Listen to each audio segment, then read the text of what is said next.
Let's finish it.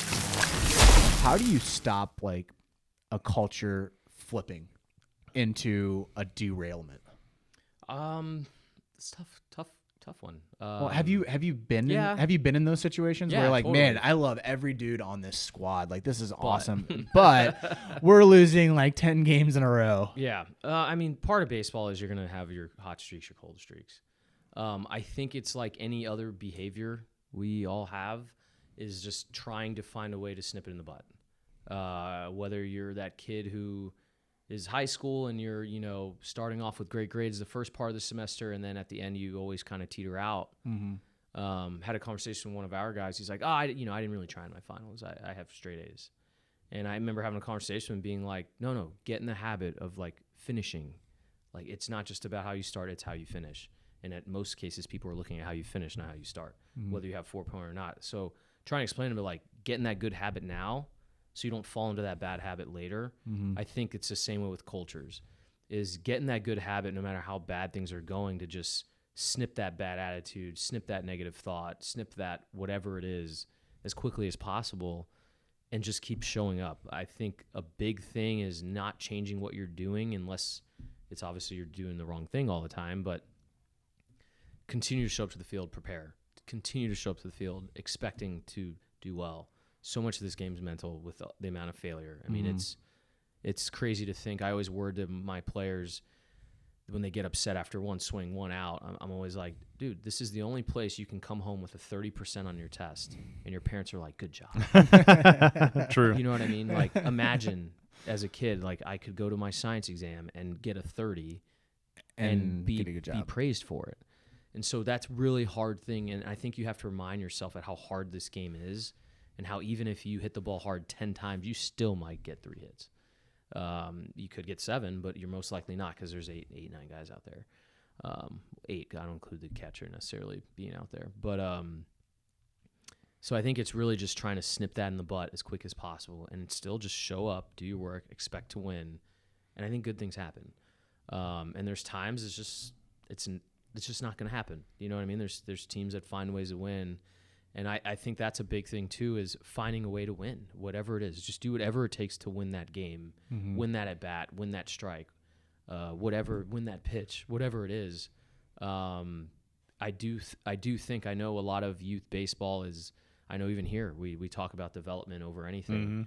I'm a firm believer that a part of development is winning. I agree. And the reason I say that is, especially teaching youth kids, is like I try and teach these kids how to develop, but part of that, like I said, is winning, is teaching them how to win.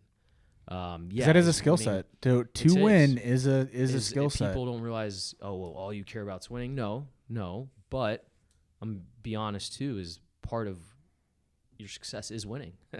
Life, you name it, job, whatever it is. It's execution. How do you know how to execute? I always love it. For the first week or second week, everyone is like all on board. We're all in, right?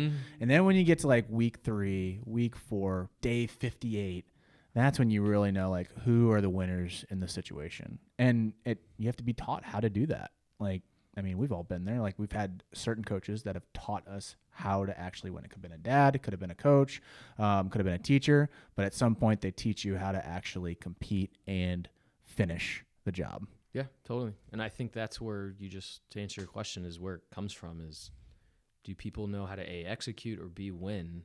And I think that's where that development gets really cool in players, is you can teach them how to field. You can teach them all these different things, which is a big part of development. But when you can teach any person how to win, and I hate to sound that way, like they usually become successful. Yeah, that's true. Successful. And they usually become better off the field too. It's very addictive. And you want to, I mean, every morning you wake up and as an adult, you try and, in my mind, I'm trying to win a ball game that day. Yeah. Because for me, that's just how I work, and it's difficult to think of things differently. I'm so used to going to the field. So it's like, how can I just like win this little ball game today in whatever it may be? I think where the separating factor for a lot of coaches, like really top end, like legendary coaches, is getting a player to know how to win in a pressure situation. Like when everything is completely against you and you've just got lit up 3 runs and you have to go back out there and try to get another out, and then hopefully your offense can kick it into high gear, and then you can come back out and win the ball game. I think that's where like really good coaches cut their teeth is that situation, because it's really tough. Like when you have a player that misses a ball and then he has a lot of pressure on him, and then you try to figure, like, he doesn't know how to handle it, he just breaks down. I think that goes back to like the example you gave about talking to the player about the last test of the year. You just have to teach yourself to win at everything. You have to take that just as seriously as the first one, and then it becomes just second nature. That's the Nick Sabans of the world. That dude will, if you played chess against him, he's gonna kick your ass at chess. Competing. There's no difference.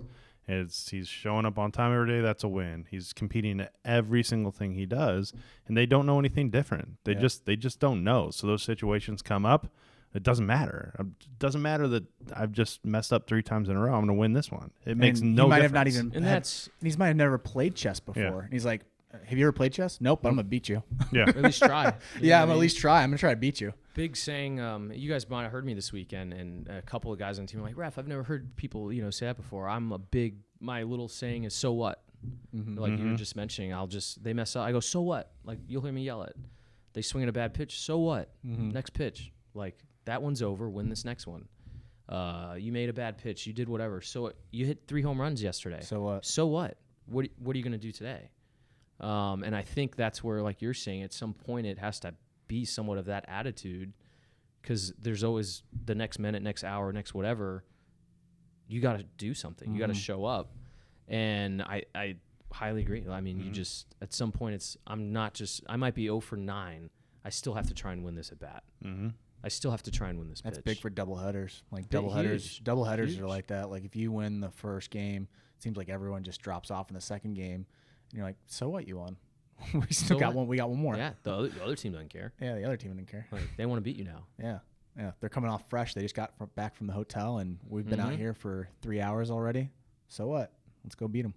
I think it's a very good attitude, and if you can have that not in a nonchalant way, but more in a, so what? I'm trying to be victorious this next step, this next whatever it is. And I think that's where it helps develop these kids at a younger age too. That's something too. That's with younger athletes. It's kind of like a pride factor. Yeah. And it's hard to teach those guys that. But the ones who get it, man, that's such an asset that they don't have any clue how important that is. And they become so resilient when they're able to do that, and they're able to unlock that. It's unreal. And it goes back to like the cancel culture. It's just like, so what? Move on, and because you're gonna get into situations that are worse than this one. Way like, worse. Like just adult, like just thinking about like just life, bills. Yeah, everything. I mean, everything. And if you're able to click that, so what, dude, you're unbeatable. Yeah. To see more short clips of The Closing Pitch, please subscribe to our YouTube channel. You can also subscribe to Apple Podcasts and follow on Spotify to get notified on future episodes.